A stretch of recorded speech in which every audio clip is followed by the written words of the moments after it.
Saudara, Indonesia belum memiliki pedoman untuk menghadapi paparan panas ekstrim yang berimbas pada kesehatan masyarakat. Lalu, sejauh mana pemahaman dan kesiapan pemerintah Indonesia terkait dampak perubahan iklim ini? Berikut liputan selengkapnya didukung UNICEF dan AJI Indonesia.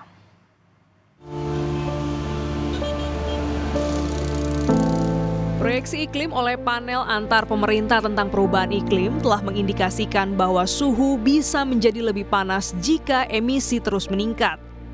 Para ilmuwan telah menyatakan tahun 2024 sebagai tahun terpanas yang pernah tercatat. Menurut WMO, 9 bulan pertama tahun 2024, kenaikan suhu rata-rata global sebesar 1,55 derajat Celcius di atas tingkat praindustri. Sejumlah negara Asia seperti Filipina, India, Malaysia, dan Kamboja tengah berupaya memitigasi fenomena alam ini. Namun, Indonesia belum mengklasifikasikan paparan panas ekstrim sebagai bencana dan menentukan ambang batasnya. Dewasa ini, pemerintah telah menemukan beberapa wilayah yang sudah teridentifikasi mengalami peningkatan suhu panas seperti Medan, Jakarta, dan Surabaya. Meski demikian, belum ada riset mendalam yang dilakukan oleh para ahli. Berdasarkan laporan UNICEF, gelombang panas berdampak negatif pada kesehatan dan kesejahteraan, terutama pada bayi dan anak-anak. Sepertiga anak-anak di dunia terpapar gelombang panas ekstrim yang berlangsung 4 hingga 7 hari dan suhu 2 derajat Celcius di atas rata-rata setempat selama 15 hari. Sekitar 15 juta anak yang terpapar gelombang panas, dan ini adalah berdasarkan laporan dari kantor regional UNICEF Asia Timur dan Pasifik. Tapi perlu dicatat juga ya, kalau BMKG, Badan Meteorologi, Klimatologi, dan Geofisika itu tidak secara resmi mengklasifikasikan gelombang panas. Jadi masih dianggapnya bagian dari panas ekstrim ya kalau di Indonesia. Ikatan Dokter Anak Indonesia atau IDAI menjelaskan efek cuaca ekstrim dapat mengancam bayi hingga anak usia sekolah. Dampak dari masalah panas ini pada anak tentu akan lebih besar dibandingkan pada orang dewasa. Kalau kita lihat bahkan bisa menyebabkan kematian langsung ini kalau suhu yang terlalu tinggi ya. Darmawan juga menambahkan faktor polusi udara dapat menurunkan kemampuan adaptif respons pada anak. Hal ini dapat meningkatkan risiko terjadinya infeksi saluran nafas jika tidak segera mendapatkan penanganan, bahkan bisa menyebabkan pneumonia. Merujuk pada Undang-Undang Nomor 35 Tahun 2014 tentang perubahan Undang-Undang Nomor 23 Tahun 2002 tentang perlindungan anak, menjelaskan perlindungan anak adalah segala hal untuk menjamin dan melindungi anak dan hak-haknya agar dapat hidup, tumbuh, berkembang, dan berpartisipasi secara optimal sesuai harkat dan martabat kemanusiaan serta mendapat perlindungan dari kekerasan dan diskriminasi. Anak-anak mempunyai hak ekologis atau bertumbuh, di mana lingkungan menunjang kesehatan mereka dalam beradaptasi di tengah ancaman perubahan iklim.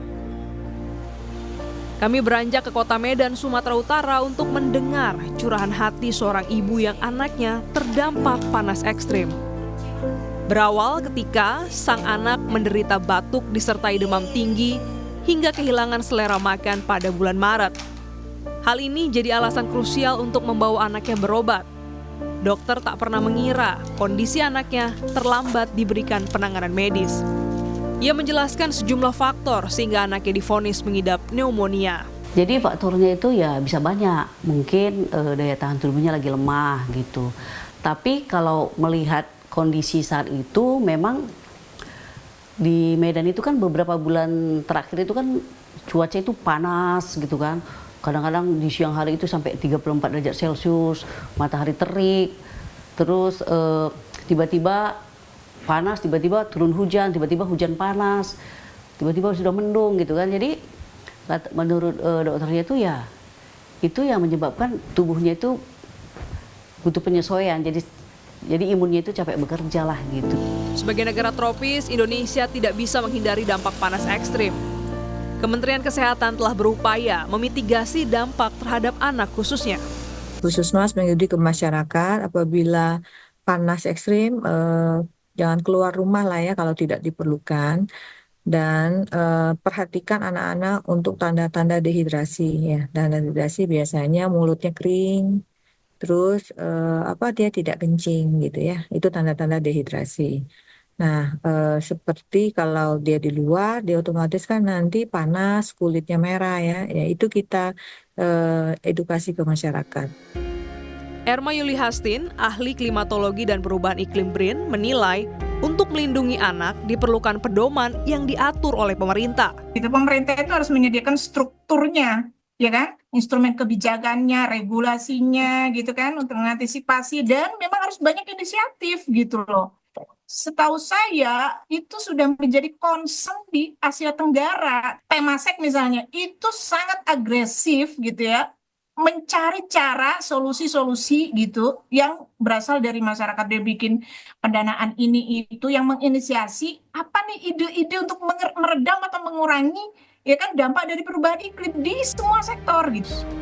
Menanggapi hal ini, Kementerian Lingkungan Hidup menyatakan telah menghitung kerentanan beberapa wilayah yang terpapar panas ekstrim bersama sejumlah pihak terkait. Kami bekerja sama dengan atau melakukan ini bersama dengan pemerintah kabupaten, pemerintah provinsi ya, dan kabupaten kota, karena mereka lah yang memiliki akses langsung ke tingkat masyarakat. Yang kedua juga kita memiliki program namanya program Kampung Iklim atau program komunitas untuk iklim. Nah ini Pemerintah pusat dan daerah bertanggung jawab untuk melindungi warganya dari dampak panas ekstrim.